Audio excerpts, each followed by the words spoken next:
on parle de vagues, on peut penser à toutes sortes de vagues, indépendamment de si on habite au bord de la mer. Ceux qui habitent à la montagne ou qui habitent à côté d'un lac ou en Méditerranée, il n'y a pas les mêmes vagues. Oui.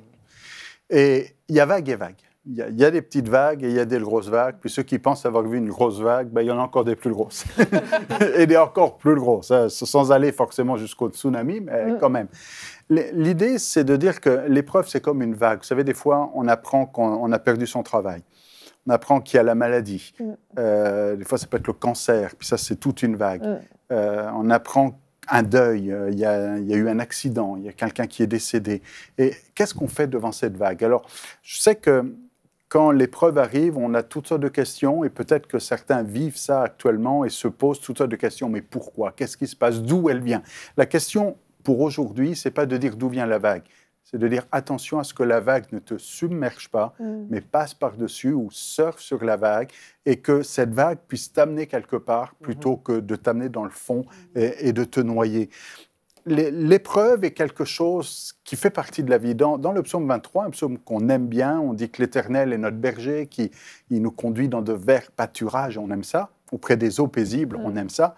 Mais quand c'est la vallée de l'ombre de la mort, on aime moins bien. Mais pourtant, c'est là dans le même psaume.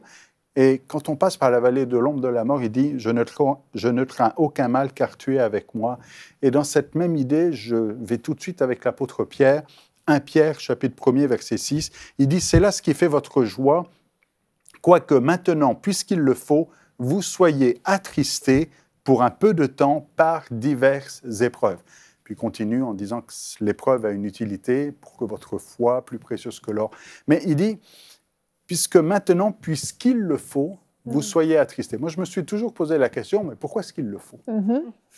Il dit, il le faut. Il ne dit pas, ça nous tombe dessus, non. C'est une nécessité et c'est comme un passage obligé. Et on pourrait se poser la question, mais pourquoi? Et je le répète pour aujourd'hui, vous ne posez pas cette question, elle est contre-productive, mais il va falloir passer, il va falloir franchir cette vague.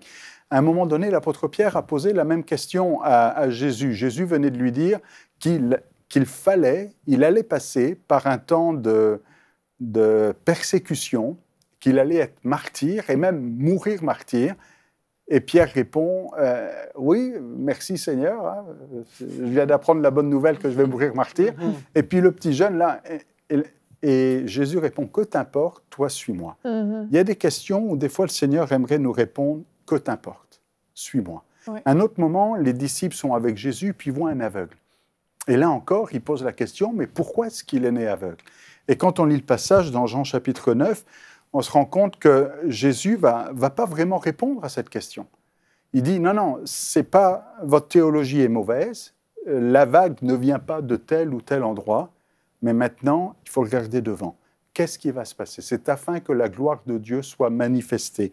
Et c'est pas le temps, quand il y a une grosse vague qui arrive, d'essayer de comprendre d'où vient la vague, pourquoi la vague. L'idée, c'est de ne pas couler. L'idée, c'est de ne pas boire la tasse. L'idée, c'est de ne pas se laisser submerger par la vague, mais au contraire, que cette vague qui peut être destructrice, soit celle qui nous amène plus loin et nous amène un envol quelque part. Jacques va même jusqu'à dire « Regardez comme un sujet de joie les diverses épreuves auxquelles vous pouvez être exposés. » Alors, je sais que pour certains, c'est un peu fort cette parole en disant « Comment me réjouir à cause de l'épreuve ?» Comment me réjouir pour cette vague qui vient dans ma vie? Comment me réjouir pour cette force destructrice? C'est pourtant ce que l'apôtre Jacques dit, parce que si tu surfes sur ta vague, elle va t'amener quelque part. L'apôtre Paul dit ça dans Romains 8, 28, on connaît bien ce passage, « Toute chose concourt au bien de ceux qui aiment Dieu ». Ça ne veut pas dire que tout est bien, mais il y a du bien qui va en sortir. Quelque chose va concourir au bien et va t'amener quelque part. Joseph, et j'aime beaucoup cette réflexion de Joseph à la fin de cette rétrospective, quand il regarde un petit peu toute son histoire, et puis il lui arrivait beaucoup de choses, il dit à ses frères, « Vous aviez médité de me faire du mal, Dieu l'a changé en bien. » Genèse, chapitre 50, verset 20. Dieu l'a changé en bien. Alors aujourd'hui, il y a peut-être une vague qui vient sur ta vie, qui veut te détruire, qui veut te couler, qui veut t'amener dans le fond, mais Dieu veut le changer en bien. Et c'est ça, surfer sur la vague. C'est pas laisser la vague t'immerger, t'anéantir, mais dire non, non. Au travers de cette épreuve, je vais grandir. Je vais apprendre quelque chose. Dieu va se révéler. La gloire de Dieu va se manifester. Alors, tu as un choix aujourd'hui, et c'est ce que Dieu va dire à Caïn. Je vais dire, je ne m'appelle pas Caïn. Quand même, on va quand même se souvenir de ce que Dieu a dit à Caïn. Il dit, si tu agis bien, tu relèveras ton visage. Si tu agis mal, le péché se couche à ta porte et ses désirs se portent vers toi. Mais toi, domine sur lui. Et c'est ça, quelque part, surfer sur une vague. C'est dominer sur la vague.